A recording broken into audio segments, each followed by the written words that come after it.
essayer de faire une capture d'écran. Mais comme l'écran est trop large, pour avoir une bonne partie de la page, on va être obligé de faire pivoter l'écran en mode portrait. Donc on va aller chercher dans Windows en bas à droite, à gauche, pardon. Dans la barre de recherche Windows, on va taper affichage. Voilà.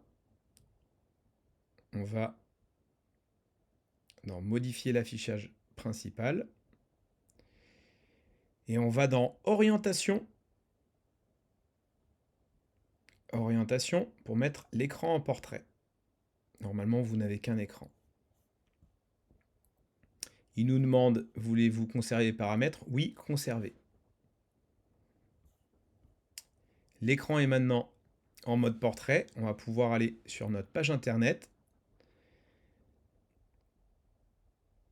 En tournant la tête. Et maintenant, nous pouvons faire des captures écran un peu plus longues.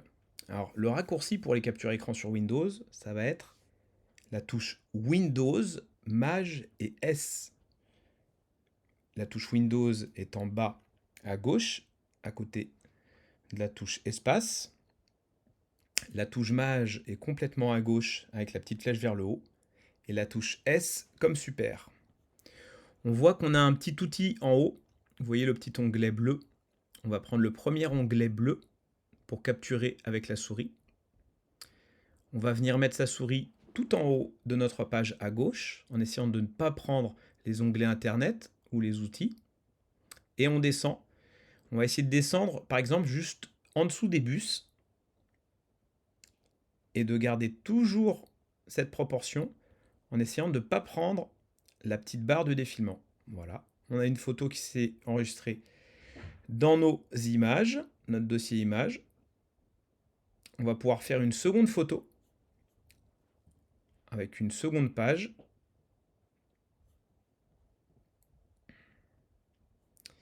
Donc on va essayer la page Contactez-nous.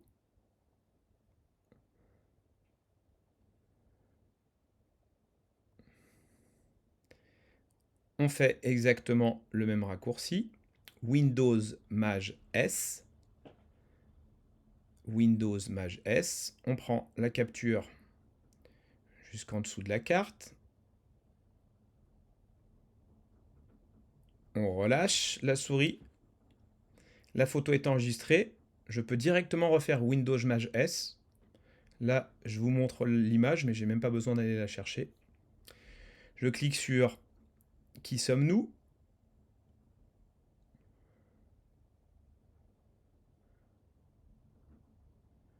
Windows Maj S pour ouvrir l'outil de capture d'écran, le petit onglet bleu tout en haut au milieu de la page.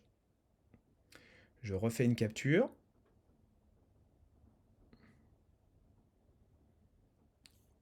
Je clique sur la dernière page Nos lieux.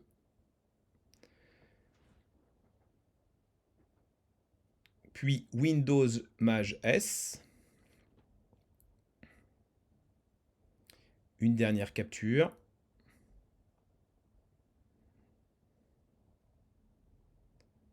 Alors maintenant, je vais remettre mon écran dans le bon sens. Donc je retourne tout en bas dans mes paramètres et je vais remettre l'orientation en paysage.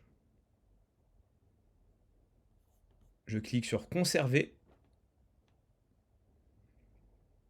Et maintenant que j'ai mes images, je vais aller sur un nouvel onglet Internet. Taper I love PDF. Entrée. Je prends le premier lien. I love PDF. Et là, je vais aller tout à droite sur JPEG en PDF. Ce qui veut dire image transformée en PDF. Il me demande avec le bouton rouge sectionner les images. Là, je vais aller dans mon dossier images, prendre mes dernières photos.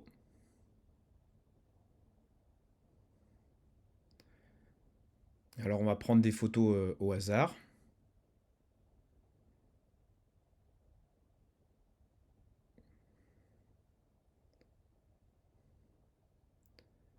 Voilà, je les ouvre.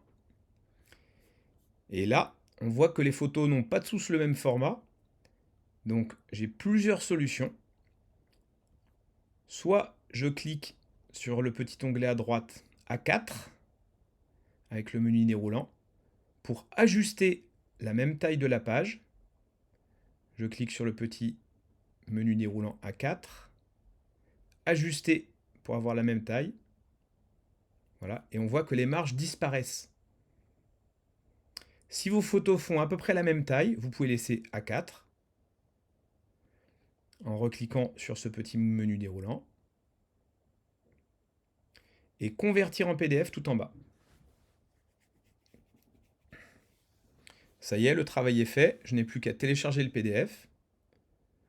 Ça va envoyer un dossier PDF dans mes téléchargements. Je peux cliquer dessus. Et voilà. Toutes mes photos sont en PDF. Je pourrais les insérer dans LinkedIn pour faire un carrousel.